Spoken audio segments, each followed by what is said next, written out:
இன்னைக்கு நான் பேச போகிறது வந்து பிரசங்கம் கிடையாது, ப்ரீச்சிங் கிடையாது, போதகமும் கிடையாது, டீச்சிங்கும் இல்லை. இப்போ நம்ம எல்லாரும் சேர்ந்து, நீங்களும் நானும் சேர்ந்து ஒரு விஷயத்தை என்ன பண்ண போகிறோம்? மெடிடேட் பண்ண போகிறோம், தியானிக்க போகிறோம். ஓகேங்களா? நோவா பிரதர் வந்து கிறிஸ்துவும் மணவாட்டியும் பேசினாங்க. பியூலா சிஸ்டர் வந்து கிறிஸ்துவும் யோசேப்பும் பேசினாங்க. அதுக்கப்புறம் ரமேஷ் பிரதர் கிறிஸ்துவும் ரத்மம் குறித்து பேசினார். நான் வந்து நிழலும் நிஜமும், அதாவது நிழல் என்பது பலிகளையும், நிஜம் என்பது கிறிஸ்துவையும் குறிக்கிற காரியங்களை பற்றி நான் பேச போகிறேன். எபிரேயர் 10ஆம் அதிகாரம் 1ஆம் வசனம்.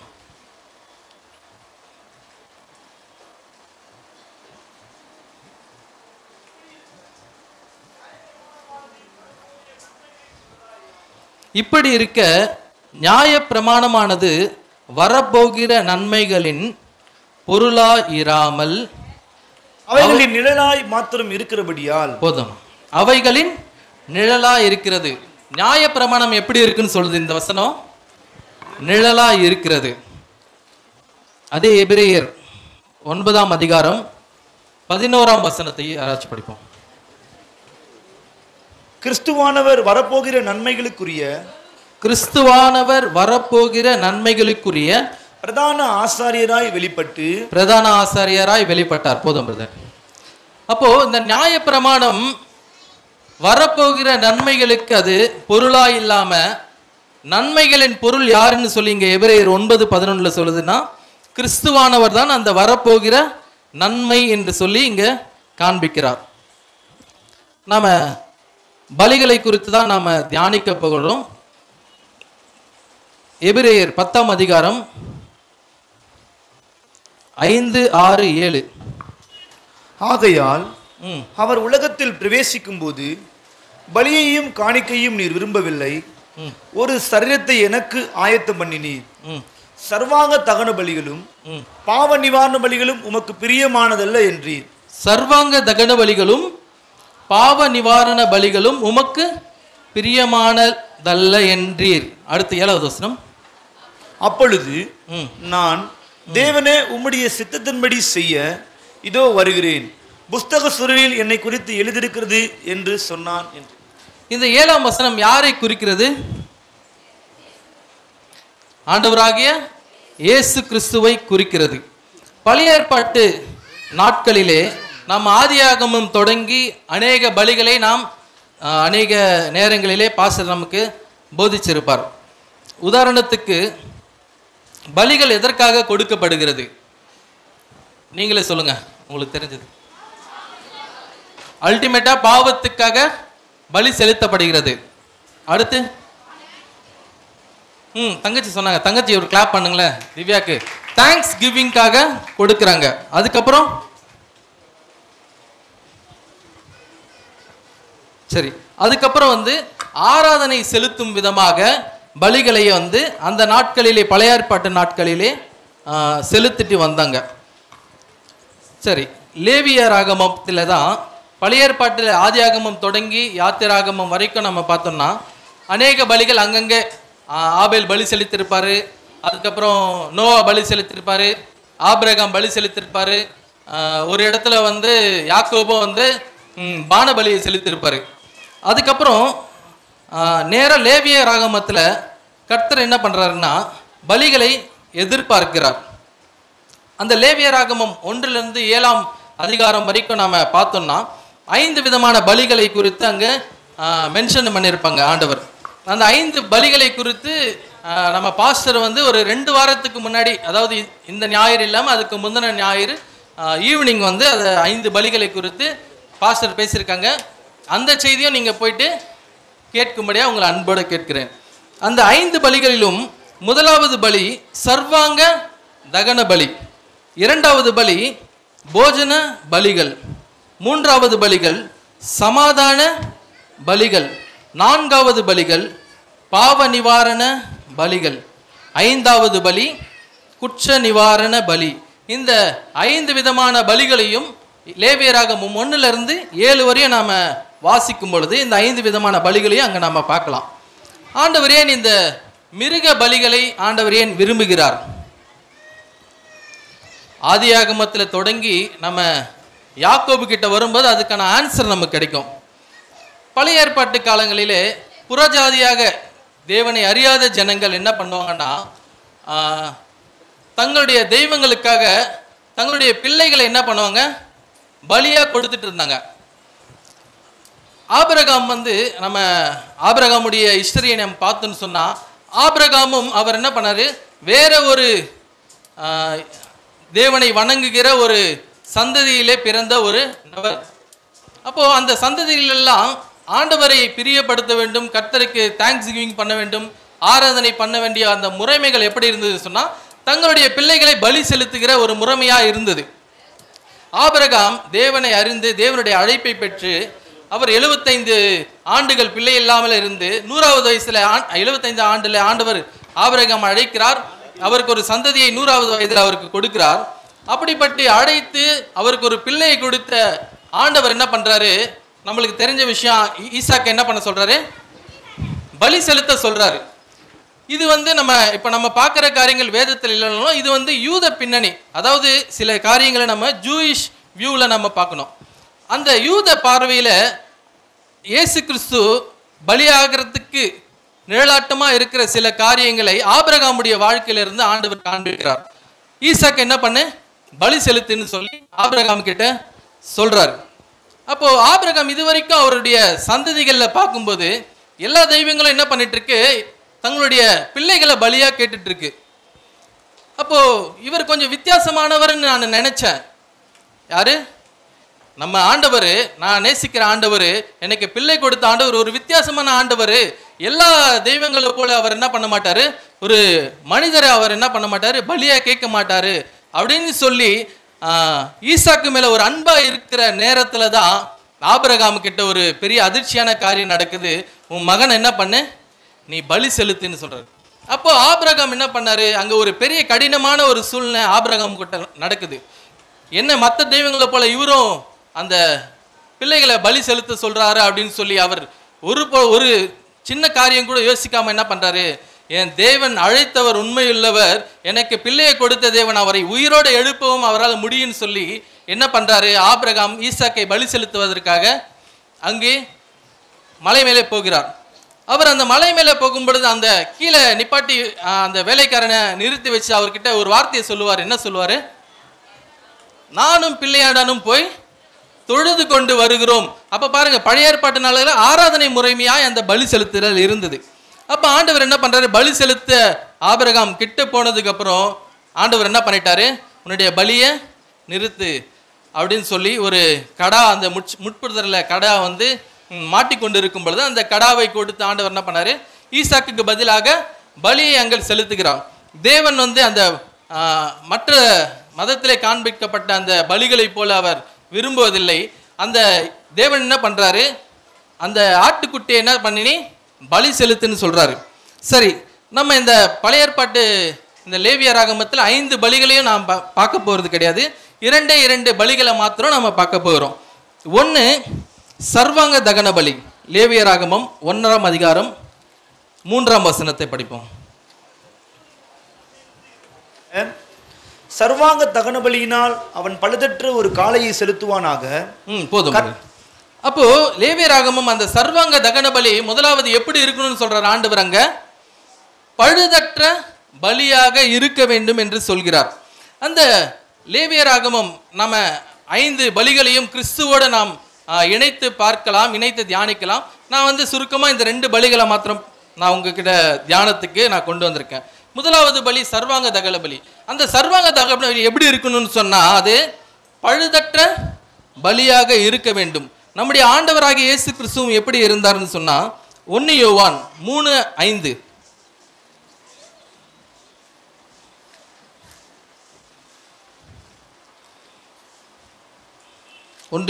பாவங்களை சுமந்து தீர்க்க அவர் நம்முடைய பாவங்களை சுமந்து தீர்க்க வெளிப்பட்டார் என்று அறிவீர்கள். அவரிடத்தில் பாவம் இல்லை. அவரிடத்துல பாவம் இல்லை, அவரிடத்துல ஒரு பழுதும் இல்லை. அந்த சர்வாங்க தகன பலி முதல்ல பழுது இல்லாம இருக்கணும். ரெண்டாவது காரியம், அந்த மனுஷன் செய்த அந்த பாவத்தை, அந்த பாவத்துக்கு பிரயாசித்தம் என்று சொல்லுவாங்க. அதாவது எனக்கு பதிலாக அப்படின்னு சொல்லி நம்ம சொல்லலாம். அப்போ அந்த பாவமே இல்லாத மனுஷன் தான் பாவம் செஞ்சான். அந்த மனுஷனுடைய பாவத்தை யார் சுமக்கிறது? அந்த ஆடோ இல்லை மாடோ, அந்த காளையோ அந்த புறாக்களோ வந்து அந்த அவனுடைய பாவங்களை என்ன பண்ணுது? சுமக்கிறது. அப்போ அந்த பலிகளை எப்படி இருக்கு, அந்த மிருகம் எப்படிப்பட்டதுன்னு சொன்னா நம்ம பார்க்கும்போது என்ன சொல்லுவோம்? ஒரு பாவமான ஒரு மிருகம், எந்த தப்பை செய்யாம பலியாகுதுன்னு சொல்லி. அதே போலதான் நம்முடைய ஆண்டவராக இயேசு கிறிஸ்துவும் பழுதற்றவராய் இருந்தார். இரண்டாவது அவர் 2 கொரிந்தியர் 5ஆம் அதிகாரம் 21ஆம் வசனம்.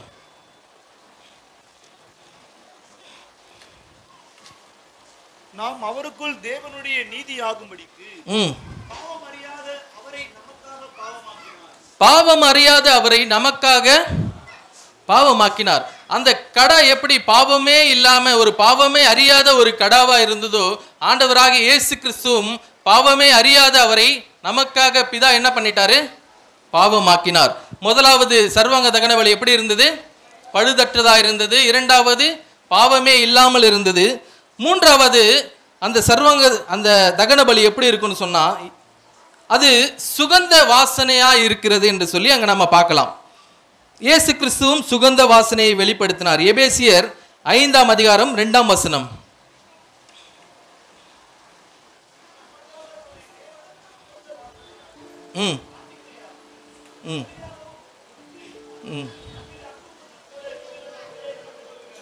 அப்ப இயேசு கிறிஸ்து என்ன பண்ணிட்டாரு? அந்த பலியை போலவே அவர் என்ன பண்ணாரு? பிதாவுக்கு சுகந்த வாசனையாக தன்னை அவர் ஒப்பு கொடுத்தார். அப்போ இந்த தியானத்துல நம்ம 3 காரியங்களை நாம பார்க்க போறோம். ஒன்று, இந்த பலிகளின் மூலமா நமக்கு கிடைக்கிறது பாவ நிவர்த்தி கிடைக்கிறது. அதே போல இயேசு கிறிஸ்துவின் மூலமாகவும் பாவ நிவர்த்தி கிடைக்கிறது. இரண்டாவது, ஒன்று நமக்கு மாத்திரம் கிடைக்கிறது. இரண்டாவது காரியம் நமக்கு மாத்திரமல்ல, 1 யோவான் 2ஆம் அதிகாரம் 2ஆம் வசனத்தை படிப்போம். ம் ம் ம்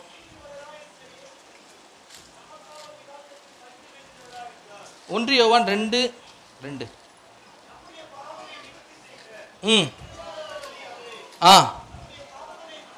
நம்முடைய பாவங்களை மாத்திரமல்ல, சர்வ உலகத்தின் பாவங்களையும் நிவர்த்தி செய்கிற பலியாக இருந்தார். ஆண்டவரை கைதட்டி மகிமைப்படுத்துவோமா? நம்ம ஆண்டவர் அவரை விசுவாசிக்கிறவங்களுக்காக மாத்திரம் மரிக்கல, சர்வ உலகத்தின் ஜனங்களுடைய பாவங்களுக்காகவும் அவர் மரித்திருக்கிறார். இரண்டாவது காரியம், இரண்டாவது பலி பாவ நிவாரண பலியை நாம பார்க்கலாம். இந்த பாவ நிவாரண பலி பார்த்தீங்கன்னு சொன்னா, முதலாவது சர்வ தகன பலி சுகந்தன வாசனையை கொடுக்கிறது, போஜன பலி சுகந்த வாசனையை கொடுக்கிறது, சமாதான பலி சுகந்தன வாசனையை கொடுக்கிறது. அந்த 4வது பலியிலே பாவ நிவாரண பலி, அந்த பலியிலே சுகந்த வாசனை இல்லை. நோவான சொன்னது போல இயேசு கிறிஸ்து ஒரு தடவை தான் அடிக்கப்படணும், 2வது தடவை அடிக்கப்படக்கூடாது. இயேசு கிறிஸ்து ஒரு தடவை அடிக்கப்படும் பொழுதுதான் கர்த்தர் என்ன பண்ணாரு? சுகந்த வாசனையை முகர்ந்தார். அவர் 2வது தடவை அடிக்கப்படுவது கர்த்தருடைய சித்தம் அல்ல. அப்ப இந்த பாவ நிவாரண பலியில சுகந்த வாசனை இல்லை, ஆனாலும் அந்த பலி என்ன பண்ணுதாங்க? செலுத்தப்படுகிறது. இப்போ லேவியராகமம் 4:27 படிப்போம்.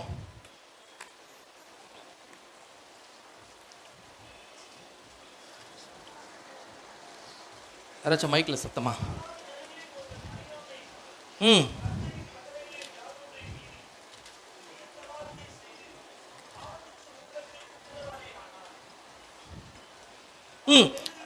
போதும் 27 மட்டும் போதும். சாதாரண ஜலங்களில் ஒருவன் அறியாமையினால் கர்த்தரின் கட்டளையில் யாதொன்றை மீறி செய்யத்தகாததை செய்து பாவத்துக்கு உட்பட்டு குற்றவாளி ஆனாள். அப்போ இந்த பலி என்ன சொல்லுதுன்னா, அவன் அறியாமல் செய்த பாவத்தை குறிக்கிறது. அப்போ இந்த அறியாமல் செய்த பாவத்தை ஒருத்தன் செஞ்சுட்டான்னு சொன்னா அந்த பாவ நிவாரண பலியை பற்றி அவன் செலுத்த வேண்டும் சொல்லி இந்த 4வது அதிகாரம் 5வது அதிகாரத்துல நம்ம பார்க்கலாம். எது பாவம்? நமக்கு தெரிந்தது போல அநேக விஷயங்கள் என்ன பண்ணுவோம், நம்ம மாம்சக்குரிய விஷயமா என்ன பண்ணுவோம், யோசிப்போம். இது செஞ்சா பாவம், இது செஞ்சா பாவம், ஒருவேளை ஒருத்தனுக்கு விரோதமா பாவம் செஞ்சுட்டா தப்பு, இல்லை மாம்சமான சில காரியங்கள் நம்ம என்ன நினைப்போம், பாவமா நினைப்போம். ஆனா யூதர்களுடைய பின்னணியின்படி எது பாவம்னு சொன்னா இப்படிப்பட்ட பாவங்களும் அதுல அடங்கும். அறியாமல் செய்த பாவம், அவனுக்கு என்ன பாவம் செய்ததுன்னு அவனுக்கு தெரியாது, ஆனால் அவன் என்ன பண்ணோம், பலி செலுத்தணும். அதுல அந்த ஜூயிஷ் வியூ பிரகாரம் நம்ம பார்த்தோம்னு சொன்னா, எக்ஸாம்பிளுக்கு தாவீதை எடுத்துக்கலாம். தாவீது என்ன பண்ணுவான், யுத்தத்துக்கு போகும்போது எதிர்க கோலியாத்து நிற்பாரு. அப்ப தாவீது என்ன பண்ணுவாரு, அவனை வீழ்த்துவதற்காக அவர் என்ன பண்ணுவாரு,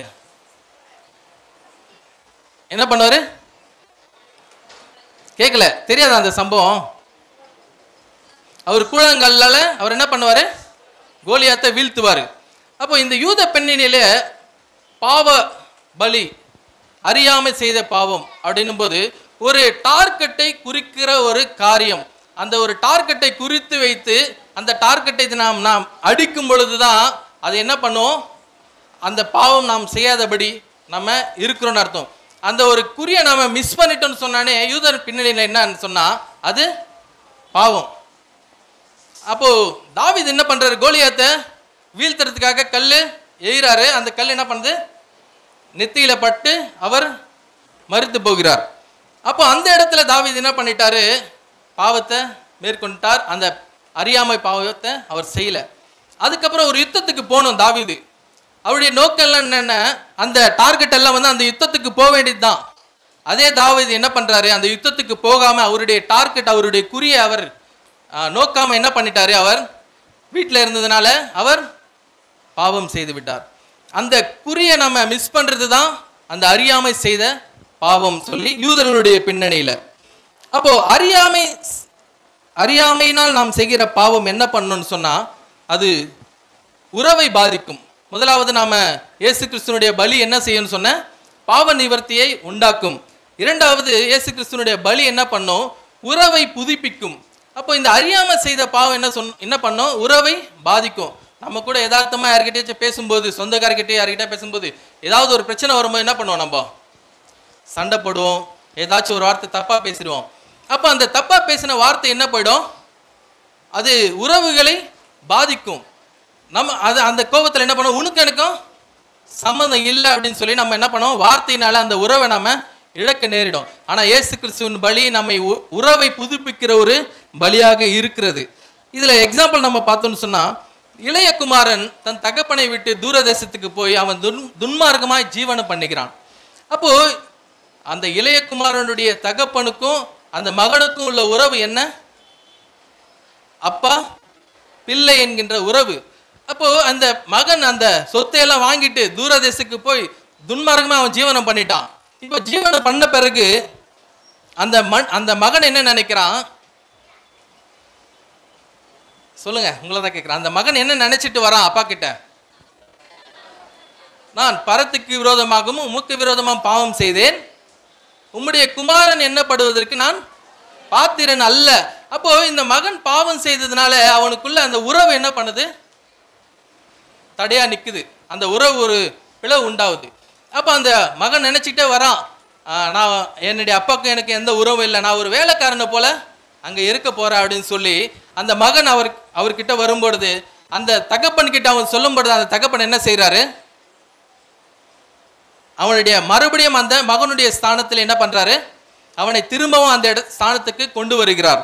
அப்போ ஒருவேளை அந்த மகன் தகப்பனை விட்டு போனது பிறகு அவங்களுக்குள்ள இருந்த ஐக்கியம் பிளவுபட்டு போயிருக்கலாம். ஒருவேளை அந்த தகப்பனை வந்து அந்த மகன் சந்திக்காம இருக்கலாம், அவரை தகப்பனை கவனிக்காம இருக்கலாம். அவர்களுக்குள்ள இருந்த அந்த ஐக்கியம் பிளவுபட்டது. ஆனால் உறவை என்ன பண்ணல, அவங்களை விட்டு போல. அதே போலதான் நம்ம பாவம் செய்யும் பொழுது ஒருவேளை நம்ம அறியாம செய்கிற பாவங்களினாலே நமக்கும் தேவனுக்கும் இடையே அந்த உறவு என்ன பண்ணுது, பிளவுபடுகிறது. அந்த பிளவை யார் மாற்றுகிறார் என்று சொன்னால் இயேசு கிறிஸ்து என்ன பண்றாரு, அந்த பிளவை மாற்றுகிறார். எபேசியர் 1:6.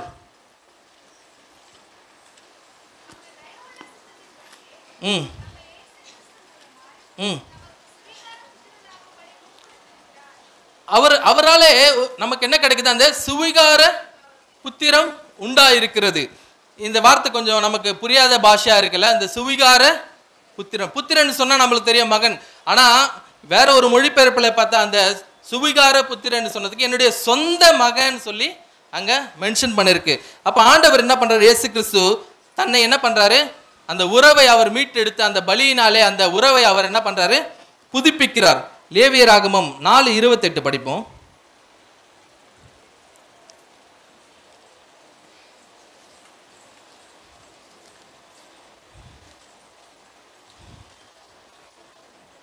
லேவியராகமம் 4வது அதிகாரம் 28ஆம் வசனம்.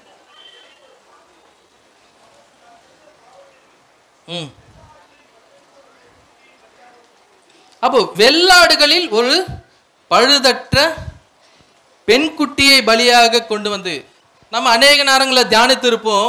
ஆண்டவர் என்ன பண்ணுவோம்? நம்ம ஒரு ஆண் பலியாக, ஆண் கடாவாக நாம் என்ன பண்ணியிருப்போம்? அநேக நேரங்களில் நாம் தியானித்திருப்போம்.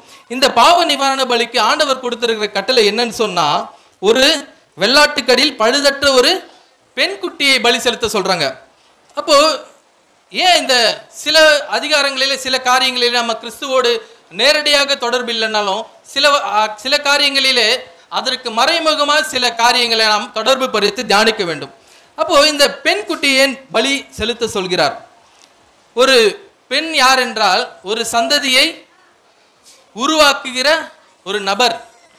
அப்போ இந்த யூதர்களுக்கு ஒரு பெண் குட்டி இருந்துச்சுன்னு சொன்னா, ஒரு அதாவது ஆடா இருந்தாலும், அதாவது ஏதாவது ஒரு மிருகமா, எந்த ஒரு மிருகமா இருந்தாலும் ஒரு பெண்களுக்கு அவர்கள் என்ன பண்ண ஒரு முக்கியத்துவம் கொடுப்பாங்க. அவருடைய சந்ததி என்ன பண்ணும்? அந்த இடத்துல பெருகும். அப்போ ஆண்டவர் என்ன சொல்றாரு? ஒரு பெண் குட்டியை பலி செலுத்துன்னு சொல்றாரு. அப்போ இந்த பெண் குட்டி அவன் பலி செலுத்த போகும்போது அவன் மிகவும் விசனத்தோட பலி செலுத்த போவான். ஏன்னு சொன்னா அதுக்கு அடுத்த ஒரு சந்ததி அந்த ஆட்டுக்குட்டி மூலமா பார்க்க முடியாது. அப்ப அவன் பாவம் அறியாத செய்த பாவத்தினால் நான் என்ன பண்றேன்? ஒரு சந்ததியை நான் என்ன பண்றேன்? வீணாக்குறேன். ஒரு சந்ததியை காண முடியாதபடிக்கு ஒரு பலியை செலுத்தி அந்த சந்ததியை நான் என்ன பண்றேன்? க்ளோஸ் பண்றேன்னு சொல்லி அவன் விசனமா அவன் என்ன பண்ணுவான்? அந்த பலி செலுத்த போவான். அதே போல கிறிஸ்துவும் என்ன பண்ணாரு? நமக்காக அவர் என்ன பண்றாரு? பலி ஆனார். ஆனால் அவருடைய சந்ததி நின்று போகவில்லை. அவருடைய சந்ததி என்றென்றைக்கும் அவருடைய சந்ததி வளர்ந்து கொண்டேதான் இருக்கும். அவருடைய பலி சாதாரண பலி அல்ல. அப்போ இவருடைய பலியின் மூலமாய் நாம் என்ன பண்றோம்? சந்ததியாய் பெருகி கொண்டிருக்கிறோம். அன்றைக்கு அந்த பலியின் மூலமாய் சந்ததி நிறுத்தப்பட்டது. ஆனால் கிறிஸ்துவின் பலி மூலமாய் அந்த சந்ததி பெருகி கொண்டே இருக்கிறது. அப்போ இரண்டாவது காரியம், கிறிஸ்துவின் பலி எதை செய்கிறது? உறவை புதுப்பிக்கிறது. முதலாவது காரியம் பாவ நிவர்த்தி செய்கிறது. இரண்டாவது காரியம் உறவை புதுப்பிக்கிறது. மூன்றாவது காரியம் லேவியராகமம் 1ஆம் அதிகாரம் 2ஆம் வசனம்.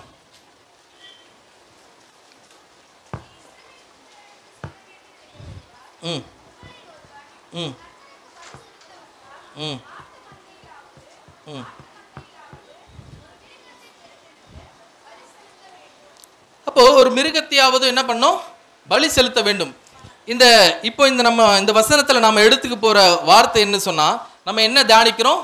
பலியும் கிறிஸ்துவும் தியானித்து கொண்டு இருக்கோம். அப்ப இந்த வசனத்துல பலின்னு சொல்லி மென்ஷனா இருக்கு. அதை இங்கிலீஷ்ல நம்ம டிரான்ஸ்லேஷன்ல பார்த்தோம்னு சொன்னா அந்த இடத்துல என்ன இருக்கும்? ஆஃபரிங்னு சொல்லி மென்ஷன் பண்ணியிருக்கோம். அந்த ஆஃபரிங் என்ற வேர்டுக்கு எபிரேய வார்த்தை என்னன்னு சொன்னா கோர்பான். சொல்லுங்க, கோர்பான். அந்த கோர்பான் அந்த வார்த்தை ஒரு ரூட் வேர்ட்ல இருந்து, அதாவது ஒரு வார்த்தையிலிருந்து வந்த வார்த்தை தான் அந்த கோர்பான். அந்த ரூட் வேர்டு என்னன்னு சொல்லி பார்த்தீங்கன்னா கோராப். சொல்லுங்க, கோராப். அப்போ அந்த கோராப் என்ற வார்த்தைக்கான அர்த்தம் என்னன்னு சொன்னா நெருங்கி அருகே வருதல் என்று சொல்லி அர்த்தம். அப்போ கிறிஸ்துவின் பலி என்ன செய்கிறது? முதலாவது பாவத்தை நிவர்த்தி செய்கிறது, இரண்டாவது உறவை புதுப்பிக்கிறது, மூன்றாவது அந்த பலி என்ன செய்கிறது? நாம் தேவனிடத்தில் நெருங்கி வர உதவி செய்கிறது. அப்போ இன்றைக்கும் யூதர்கள் என்ன செய்யறாங்க? தேவனை பின்பற்றுகிறோம், தேவனிடத்தில் நாங்கள் நெருங்கின நபர்கள் என்று சொல்லி யூதர்கள் அவர்கள் செய்து கொண்டிருக்கிறார்கள். இன்றைக்கு நம்ம தியானிச்சுட்டு இருக்கிற இப்போ இந்த லேவியராகமத்தை யூதர்களும் இன்றைக்கும் அவர்களுடைய தேசத்திலே இந்த லேவியராகமும் என்ன பண்ணிட்டு இருக்காங்க? இன்றைய நாள் அவங்க லேவியராகமத்தை தியானிச்சுட்டு இருப்பாங்க. அவங்களுடைய அந்த தோரா போர்ஷன் சொல்லுவாங்க. அன்றைக்கு அவங்க ரெகுலர் ரீடிங்ல அவங்க இன்றைய நாட்களில், அதாவது மார்ச் நடுவுல இருந்து ஏப்ரல் தொடக்கம் வரையும் அவங்க தியானிக்கிற அதிகாரம் என்னன்னு சொன்னா லேவியராகமம். ஆனா நாம தியானிக்கும் பொழுது, நம்ம வசனத்தை படிக்கும் பொழுது என்ன பண்ணுவோம்? லேவியராகமம் தான் ஸ்பீடா நம்ம, ஏன்னா அது அந்த காரியங்கள் நம்மளுக்கு புரியாது. நிறைய பேருடைய லேவியராகமம் புதுசா அப்படியே இருக்கும் பைபிள்ல. அப்ப அவங்க என்ன பண்றாங்க? இந்த நாட்களில் அந்த லேவியராகமத்தை அவங்க என்ன பண்றாங்க? தியானிக்கிறாங்க. எபிரேயர்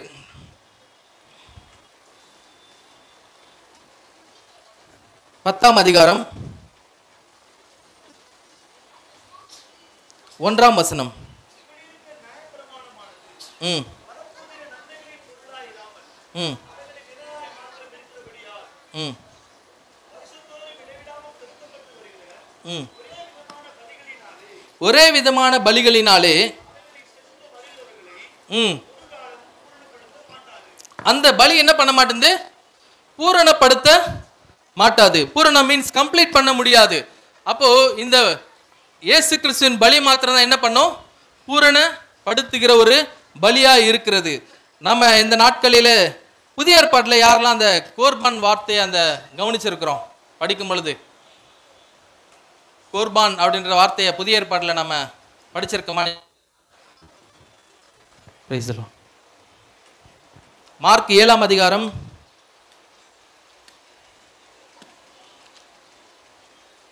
11ஆம் வசனம்.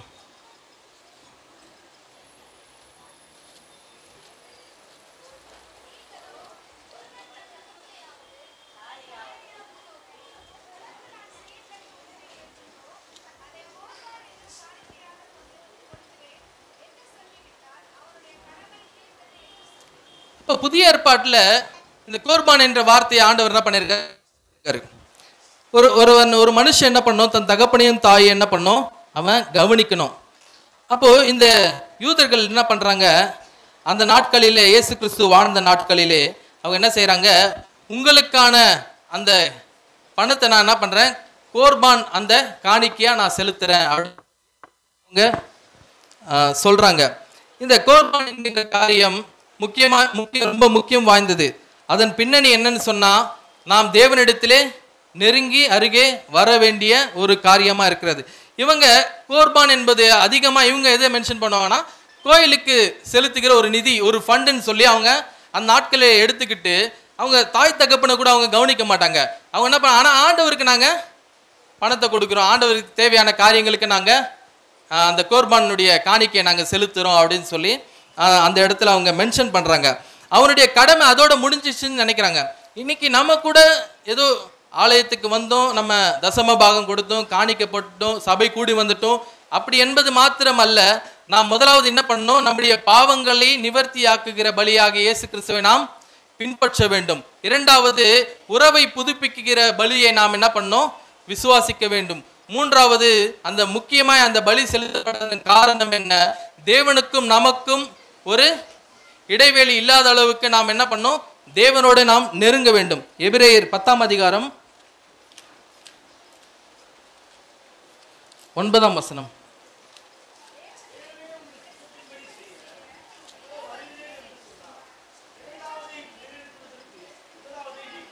அப்போது இரண்டாவதை நிலைநிறுத்துவதற்கு முதலாவது என்ன பண்றாரு? இயேசு கிறிஸ்து நீக்கப்படுகிறார். இரண்டாவது எது? கிறிஸ்துவின் பலி. முதலாவது அந்த நியாய பிரமாணத்தின் பலி. அந்த இரண்டாவதை நிலைநிறுத்துவதற்காக, கிறிஸ்துவை நிலைநிறுத்துவதற்காக அந்த முதலாவதை அவர் என்ன பண்றாரு? நீக்கப்படுகிறார். இதற்கெல்லாம் முக்கிய காரணம் என்ன? 19ஆம் வசனம் படிப்போம். ம்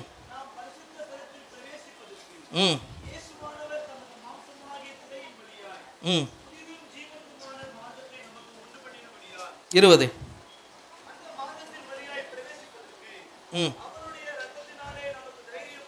அவருடைய இரத்தத்தினாலே நமக்கு என்ன இருக்கு? தைரியம் கிடைச்சிருக்கு. இப்போ நம்முடைய பாவங்கள் நம்மை தேவனிடத்துல சேர்க்காம இருக்கலாம். நம்ம ஒருவேளை அறியாம செய்த பாவங்கள் நம்மை தேவனிடத்துல நெருங்க செய்யாம இருக்கலாம். ஆனா கிறிஸ்துவன் பலி என்ன பண்ணுது? நாம கிருபாசனத்தை அண்டையிலே நாம் ஆசரிப்பு கூடாரோ, அதாவது தேவனுக்கும் மனுஷனுக்கும் தடையாயிருந்த அந்த திரைச்சிலை இயேசு கிறிஸ்து அவருடைய பலியினால் என்ன பண்ணாரு? அதை எடுத்து போட்டு நாம் தைரியமாய் அவருடைய சமூகத்துக்கு நாம் நெருங்கி வரணும்னு சொல்லி ஆண்டவர் விரும்புகிறார். அதுதான் இந்த லேவியராகமத்தில் பலியினுடைய முக்கியத்துவமும் அதன் மேன்மையுமா இருக்கிறது. இன்றைக்கும் இஸ்ரவேலர்கள் அதை தியானித்து கொண்டிருக்கிறார்கள். அவர்கள் தியானிக்கிறதெல்லாம் என்னன்னு சொன்னா நிழலை தியானிக்கிறோம், நிழலை தியானிக்கிறாங்க. ஆனா நாம என்ன பண்றோம்? நிஜத்தை நாம தியானித்து கொண்டிருக்கிறோம். அந்த நிஜத்தை நம்ம பிடிச்சுப்போம். இயேசு கிறிஸ்து வருகை வரையும் நாம அந்த நிஜத்தை நாம் பிடித்து கொண்டு அவரோடு கூட நாம் வருகையில எடுத்துக்கொள்ளப்படுவோம். ஆண்டவராக இயேசு தான் இந்த வார்த்தையை ஆசீர்வதிக்கணும். வார்த்தை கொடுத்த பாஸ்டருக்கு ரொம்ப நன்றி. கரங்களை தட்டுவோம். நல்ல ஒரு டெஃபினேஷனோட நல்ல